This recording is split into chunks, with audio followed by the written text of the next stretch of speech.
Cold spongin के लिए है, रेक्टल थर्मामीटर है, समस्त उपलब्ध है हमारे यहाँ पर। और वार्ड में सेंट्रली एसी की वजह से सब बस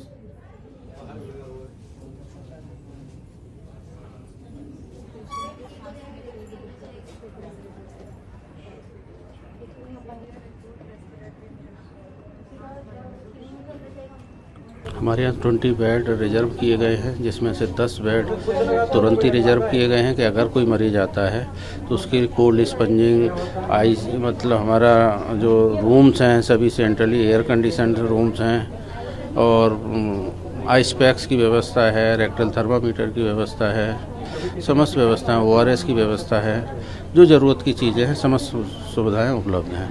जिस तरीके से यहाँ पर डॉक्टरों की अगर टीम की बात की जाए, डॉक्टर भी हीट वेव का लगातार शिकार भी होते हैं, तो उनके भी बचाव के भी इंतजाम किए गए। बलरामपुर हॉस्पिटल में अंदर मैक्सिमम समस्त वार्ड, कुछ सेंट्रली एसी है और बाकी भी एयर कंडीशन है। प्रत्येक वार्ड करीब करीब एयर कंडीशन है।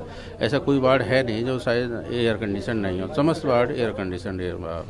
तो लू की संभावना कम से कम वार्ड में तो नहीं है, बाहर यदि होती है तो उसके लिए इलाज मौजूद है। सर, हीट वेव से बचने के लिए भी अगर आम जनमानस को सलाह की बात की जाए तो क्या कुछ उन्हें करना चाहिए? उनको कम से कम जो समय होता है 12 से 3 उस समय ज़्यादा कोशिश करें ना निकलें, और निकलना भी है तो सिर ढक के निकलें, और पानी, ठंडा पानी की व्यवस्था रखें अपने साथ में, ORS घोल की व्यवस्था रखें।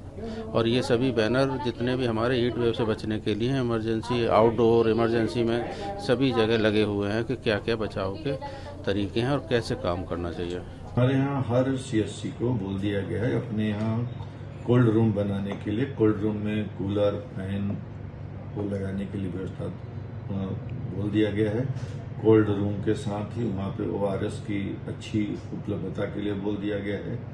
और जो मरीज आ रहे हैं हीट वेव से संबंधित, उनको समुचित उपचार उपलब्ध कराने को निर्देशित कर दिया गया है।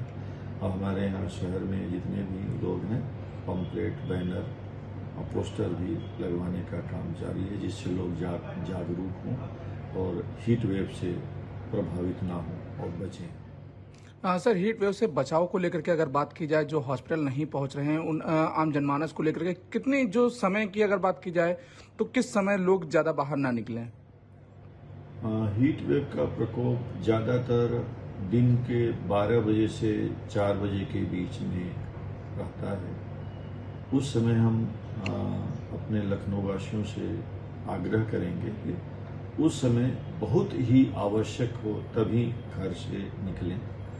निकलना यदि आवश्यक ही हो तो सिर पे कुछ कैप या पगड़ी या कुछ भी ढक के, और ज़्यादातर बदन ढक के निकलें। पहनने में ढीले ढाले सूती कपड़े पहने और पानी पी के ही घर से बाहर निकलें। ये एहतियात जरूर बरतें। अगर निकलना आवश्यक हो तो